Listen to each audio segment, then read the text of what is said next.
coming to you from the road, and I want to share with you a story. And in fact, I'm going to share with you. Right onto County Let me Route turn this down a 15. little bit. It happened to me a second time today, but not quite as terrible as the order that I'm going to tell you about with Spark. And it was a Spark shop situation. Now, it looked like it was going to be a record-breaking order for me, which baited me into the order, and then it turned into a complete disaster. So, if you saw the screenshot or the thumbnail, you're going to see it was a 100 and I believe $101 or $102 offer. Looked like it was going to be record-breaking. I got the shop done in 2 hours. It was going to be a fantastic payout, and it went totally off the rails. And there's a couple things that I want to point out, I want to look at. I want to get your all's opinion on what you would have done, whether or not you think there's some indicators, and if you've seen these things. But I'm going to get into it. This is an interesting story. So let's get started now. All right, guys. So to set the setting here, I'm actually doing one of my famous deals where I'm sparking on my way to my son's football game, and I had adequate time, I thought, to get an order that was going to go in the direction of my son's game. And I get this $101 monster order, 77 items.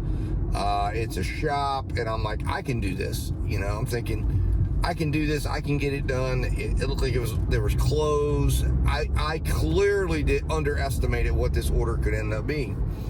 So I take the order. I get to Walmart, and immediately it goes off the rails because I get through the first part of the order really quick. I get it done in like 20 minutes. All the food, makeup, those were easy. And then I get to the clothing part where it appears these people were relocated. I don't know what was going on, but it looked like they were buying wardrobes for their entire family.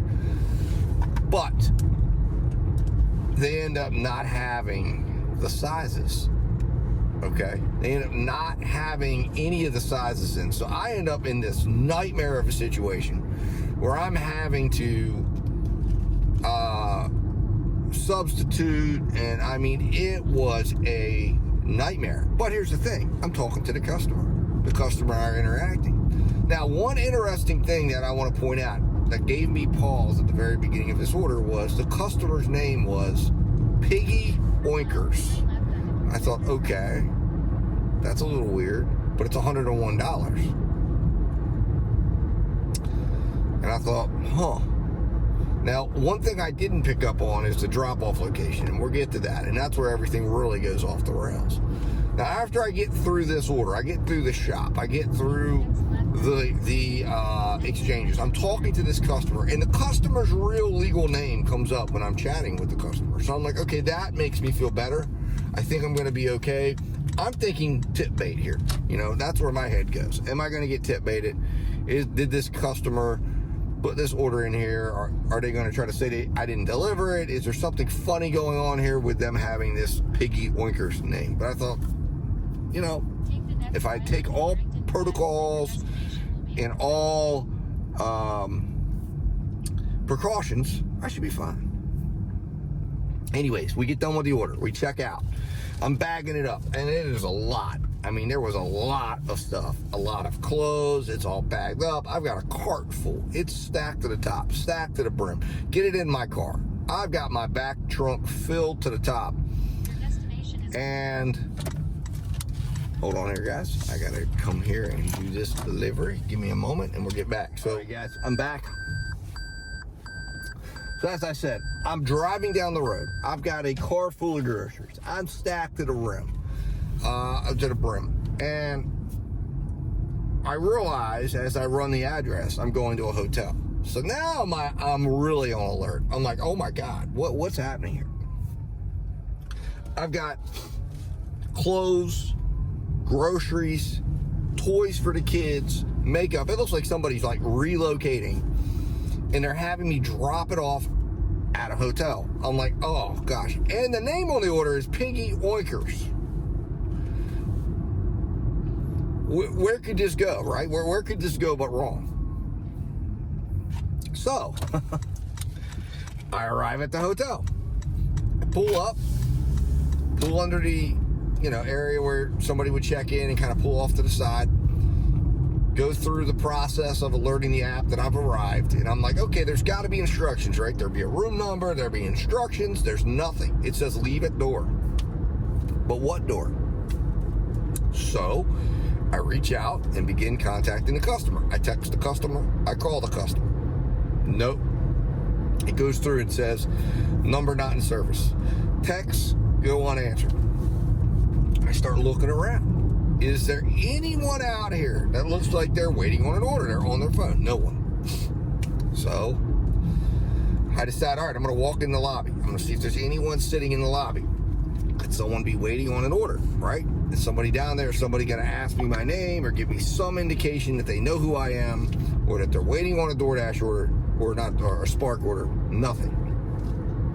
So now I'm like, oh, you've got to be kidding me, because the breakdown of the order was like $42 was base pay and $65 was a tip. I'm 2 hours into this order, right? So I'm like, I'm getting screwed. And on top of that, I'm like, if I've got to go all the way back, if I've got to go backwards, okay, then I'm gonna miss this game. Not only is it gonna cost me my $100 order, but it's gonna cost me the game. I'm gonna end up, I was already running a little bit late, but I had a little bit ways to go down the road. But if I had to go all the way back, because I literally had planned this, so I was going halfway to the game to get this order dropped off. And I was like, I'm gonna be a little late, but it'll be fine. I'm like, I'm gonna be completely screwed. Like, this is gonna be just a complete disaster of a situation. So I go inside the lobby, I see nobody. I go into my app, right? And I'm like, I contact support, because I'm like, I want to get this thing delivered. I don't want to have to take it back. I don't want to have to give up a $60 tip after I put all this time and effort into it. And I reach out to support, and support basically says, here's the deal. You have like another minute to wait, and then it's up to you. You can work out if you can find a place, because it says you don't have to leave it where the customer's at. Like, the customer doesn't have to be present for delivery. So you have the ability to leave it somewhere. But obviously, to me, that opens me up to the potential that what if this customer says, okay, I'm gonna allege that this never got delivered. Now I'm really opening myself up to liability, right? I'm opening myself up to that. So I'm like, I don't want to do that necessarily. So I go in and I said, well, let me talk to the front desk. I talked to the front desk clerk. I'm like, hey, I've got a Spark order. I explained the situation. He's like, well, we have this happen quite a bit here at this hotel, but normally it's like food delivery, and we normally would allow you to leave it in the lobby, but how big is the order? So he comes out, he looks at it, and he's like, whoa, that's, I mean, I really can't let you unload that in my lobby. And it's a lot. Like I said, it's the entire back of it was to the ceiling. He's like, if it was like a bag of food or something, I'd say sure, but man, I can't let you do that. He's like, do you have the customer's name? I said, I have their first name, which was in chat. He goes in the system, he's like, I don't see anyone staying here with that first name. Otherwise, I'd reach out to him and just be like, hey, you got a Spark driver here. I said, well, then I guess I only have one option. I got to return it. And I'm like, you got to be kidding me. At this point, I'm sick to my stomach, because I'm like, I should have got out of this thing at Piggy Oinkers, right? And I would have definitely got out of it if I'd have realized it was a hotel at the point, but it didn't register with me that it was a hotel. I just thought it was in the community that was in between where I had started from and where the game was going to be at. And I thought, what serendipitous luck that I get a $100 order on my way to the game. I can knock this out. I can have a chance at making $200 for the day, which I didn't think was going to happen because I was going to be preoccupied with going to the ball game and whatnot. Now, I'm not even going to get to see the game, potentially. Now I'm going to get $40, and I don't know what the return pay will be. It'll probably be nothing. It'll probably be a couple of dollars. So I wait a little while longer. It's clear there's not going to be a customer coming to claim this order, and I head back to the store. Return the order back to the store. get $5 return pay. So I ended up making $47. I ended up investing about almost 3 hours into the order. So I ended up making about $15 an hour. And I ended up missing my son's ball game, which luckily he won the game. His team won the game, so I will get to see him. It was not, it ended up not being the final game of the season. But what would you have done in that instance? Put in the comments what you would have done. Would you have left the order and taken a chance to say, hey, maybe the customer comes in and claims it. Maybe they were sleeping in their room. Now remember, I'm talking to the customer it had probably been 30, 35, maybe 40 minutes before I arrived, because there was a little bit of drive time. May even been 50 minutes before when the last conversation occurred. I mean, I've had conversations. I know a customer at least exists to have the conversations who's begging me to please figure out substitutions and figure out all this different stuff. What would you have done? Would you have returned it to the store like I did? Would you have taken the order on the forefront? Do you think this was a fraudulent order? And if so, what was the gain? Because obviously they got nothing out of this, because the order's getting returned to the store, other than I guess they got a dasher to go, or a driver to go out and shop a 70-some order, 70-some item order, and not get paid. So I don't know what the game was. Do you think I maybe was going to get defrauded? Were they going to try to report the order not received? And that's why they didn't show up, and they expected me to just leave it in the lobby and ghost me. And thought, well, I'm going to be baited by this big tip. Obviously, to me, making the $60, I knew was already the trust that would come through. I wasn't going to leave it behind. I could at least get the $40. Which, lucky enough, it was a big enough order that I got at least 40 out of it. I mean, imagine if it would have been an $8 base pay order or something like that. But what would you have done? Now today, lo and behold, I end up in a similar scenario. I'm doing a Spark order, and this time it wasn't a large investment of time.